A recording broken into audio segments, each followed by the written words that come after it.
Right, we're continuing with hyperbolas here. We're going to graph them this time, so we're going to need to take a look at the asymptotes that I mentioned before. So everything here is the same. We've already talked about all this. Let's just talk through how to graph one. It's the same information, we're just going to put it on a graph. So I'm looking at a and b here, and the first thing I notice is that y squared is the positive value.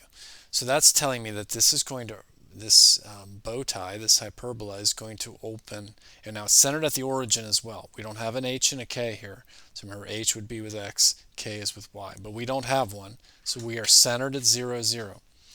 Okay, so if this is my center here at 0, 0, I see that since this is the positive one, I'm going to be shaped with my bow tie going along the vertical axis. All right, so let's find the values of a. Well, a is going to be the square root of 64, so a is going to be 8. B is going to be the square root of 36, so it's going to be 6. Now, we actually have everything we need except c. We can graph this as soon as we have the value of c.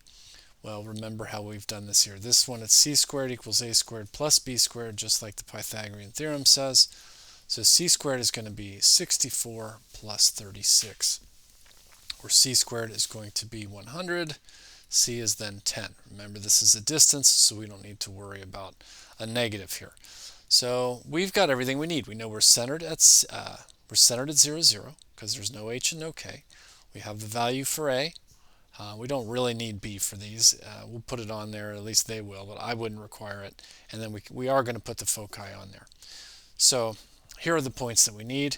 Our vertices then are 0. Now we're going vertically, so we're adding 8. So our two vertices are 0, 8, and 0, negative 8. So we're going vertically, and a was 8.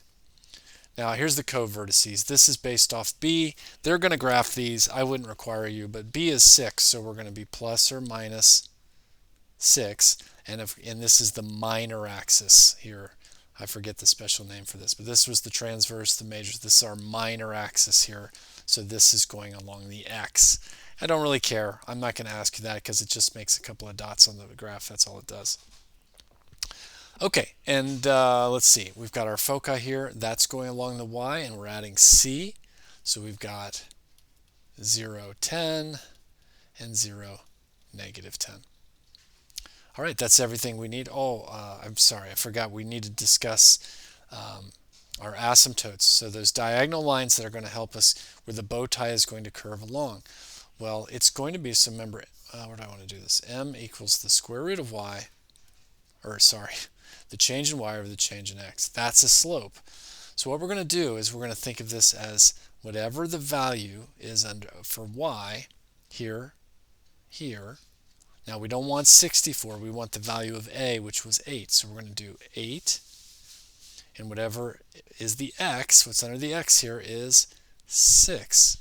So the slope we're going to be looking for is 8 over 6, or 4/3. Now we're going to make this an asymptote. We're going to make this the line y is 4/3 x, 4/3 x, and y is also negative 4/3 x. These two asymptotes will be diagonal lines that will help show us how the bow tie will curve. So let's go ahead and take a look at this here.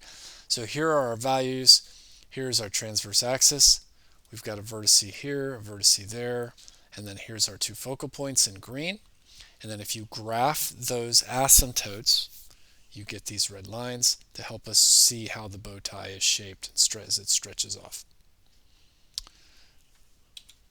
Okay, let's try another one here. So let's find all the pieces that we need. So this time, x is going to be the major axis. The transverse axis is going to go horizontally. A is going to be 12. B is going to be 9. And so to find c, so c squared is going to be 144 plus 81. C squared is going to be, what do we got, 5, 225. That is 15, I believe, but I'm not certain, so I double check, make sure I don't get it wrong. Yeah, so C is then 15. Okay. Now, we are once again centered at the origin here. So we don't have an h and k in here, so we're centered at the origin. and we need our vertices. So we are going right and left. It's going horizontal, and A is 12. So negative 12, 0, and 12, 0. How about our foci? Our foci here is 15, so we've got negative 15. It's along the transverse axis, which is along the x this time. So we've got these points. And let's do our lines. So the slope, you don't have to do all this once you get the idea, but the slope is the change in the y's over the change in the x's. So what's under y this time is the 81, so the square root of that is 9. And what's under the x this time is the square root of 144, that'd be the 12. So we're taking the b over the a for this one. But just match it up. The way to remember it is to match it up with the y is on top and it was 9. The x is on the bottom and it was 12. So there's my slope.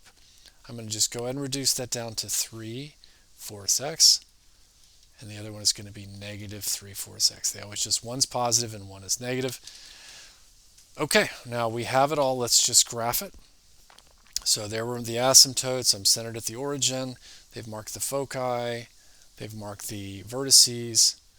And they just make sure that their hyperbola slides in between those asymptotes, follows those asymptotes as they go out. And again, they had the minor vertices, but I don't require that, but there it is. Okay, so we want to graph another one here, but this one is not centered at HK, and it's also not in our standard form. It's in a general form. So we need to group this. So we got basically two problems in one here. Now we saw this in the last section as well. What we're going to do is we're going to group all the x terms and all the y terms together. Okay, so we've just done nothing but group them. That's all we've done. Now look, each of these groups has a GCF. This one has a 9. This one has, it's really a negative 4. So we've pulled out the GCFs out of there. Okay. Now we're going to complete the square. These need to be squares for both the x and the y. So we're going to complete the square. Remember how that works? What you do is you take half this number here. So that's negative 2, and we square it. We're going to add 4. We're going to take half of this 10. That's 5. We square it. We get 25. Now you can't just add something to one side of the equation without adding it to the other. But remember this. It isn't really a 4 we added here. Because this GCF is out here, it's really 9 times 4. So what we really added here was 36. And the same over here. We're not really just adding 25. There was a negative 4 as a GCF, so if you multiply that out, what we were really adding is negative 100. Now, the reason we completed the square is so that we could factor them down like this and like this. We tidied up this right side, and here we go.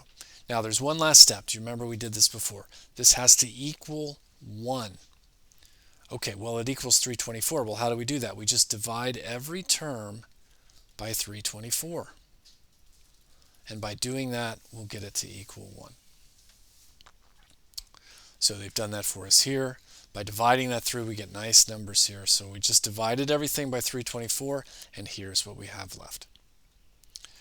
Okay, now we have this ready to go. It is now in the same form that we're ready to tackle. We know how to do all this. We know we're going right and left. Our hyperbola is going right or left because the x is first. It's the positive one. So I've got a is going to be 6 here. Now, yeah, they do the same. Okay, so a is going to be 6. B is going to be 9. You can solve for C just the way they're doing exactly the same thing we had been doing. And C turns out to be 3 square root of 13. Okay. Now, we are centered at a different place now. I don't know if we've done that yet. Yeah, here's our center. So we're centered at 2, negative 5. So we need that as well. Do you see? Because this is H, and this is K, and it's built with a negative. So that makes this 2. This makes this negative 5. Now, so here's what I want to do next. Okay, so our vertices are moving along the x-axis. So if my center is here and my A is 6, then I'm going to go up to 8, negative 5, and I'm going to go back 6 to negative 4, negative 5. I'm just adding A to the x value of the center and subtracting it from the x value of the center, and I get this. Okay, now I don't really care about the co-vertices, but we would do the same thing with the value for C. So if you started at the center right here, and if C is on the major axis, the transverse axis is about the x, so it would be, where are we?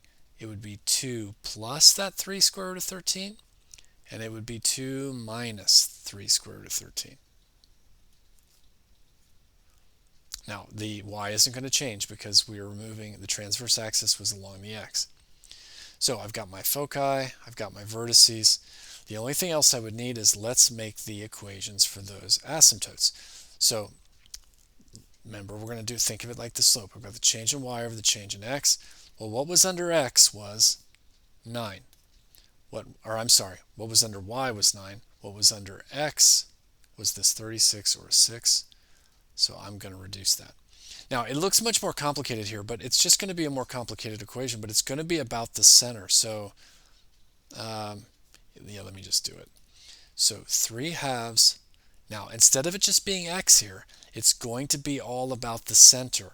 It's going to be x minus 2, because we're not centered like we were before. We have to move over to get over to our new center.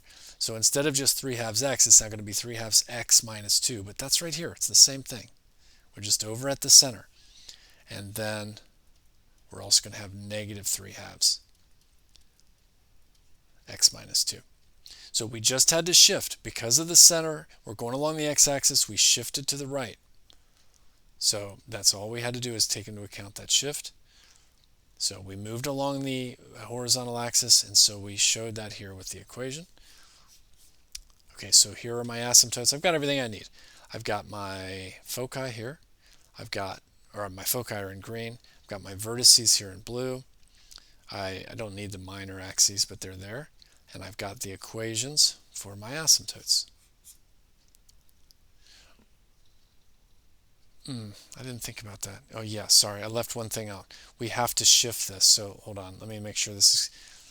We would have started with 3 halves x, but we need to shift it over to the center, so I left part of it out. So shifting it over to the center would be minus 5. That would move us to the center. Or sorry, no. Be 3 halves x minus 2. We're just going to do all the stuff we know about shifting, and I left part of that off. This would move us right 2, but we also have to go down 5. We would have to shift these so we're starting at the center. Sorry, I didn't think that through. So plus and minus. So we've shifted these vertices, these asymptotes, so they're over at the center with the normal stuff that we do for shifts. So we shifted it to right and down 5 just so we could start at that center. And then we have the slope that we figured out from the original equation. Okay, let's try another one here. So we have the value of y. So y is first, so we are going vertically. And we have our center. So our center is going to be, now it's built with, so h is over here this time. H goes with x, k goes with y. And they're built with negatives. So my center is 3, negative 4. I know it's out of order, but the h and k always stay with their partner. So x is 3, or the h is 3, and k is negative 4. H and k. Now I know the value of a is going to be the square root of 100. It's going to be 10. B is going to be 8. Now let's find c. C squared equals 100 plus 64.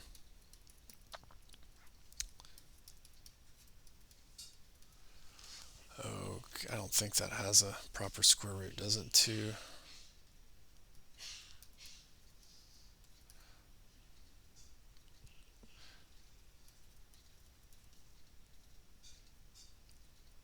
Okay, I'm not sure if that gets any smaller. I don't see it. So 2 square root of 41, I think, is the best we can do. I think. Okay, so c is 2 square root of 41, I believe. So I've got my a, my b, and my c, and I've got my center. I've got everything that I need. Oh, we got to make our line, sorry. Now let's get our slope. Our slope is going to be the change in y's. The y's are going to be 10 and the change in x is going to be the 8. So it's going to be 5/4 if you reduce it down. So my slope for my asymptote, slope for my asymptote is 5/4, but we have to shift it. So to shift to the center, we're going to go x minus 3, and then to get down there. So I'm just shifting this so that we start at the center, 3, -4. You've got two of those asymptotes. You do it once for the positive, you do it once for the negative. Okay, we've got everything we need. So here's my center. Oh, I didn't write out my vertices, but they've got it for us here. So if my center is here and we're moving along the y, we should have added 10 to the y's. So here's my center. If I add 10 to that y, I'm going to, in either direction, it's going to be -14 and +6. Do you see where they got those? Here's my co-vertices, which was adding the b to the x. The value of b was 8. They're adding that to the x. I don't really care, but that's where they came from. And then lastly, here's the foci. So we're adding 2 square root of 41 to the center, and we're moving along the vertical axis. We're adding it to the y. So that's what they did here. Okay, and then here was the value of my asymptotes. So everything is here. Now we were doing this vertically because y was first, so we were going up and down this time. And there's everything mapped out for you. Okay, now graphing these is not simple. I know technology can do a lot of this, but our goal here is that we understand what's going on behind the scenes with a hyperbola. Hopefully that makes some sense.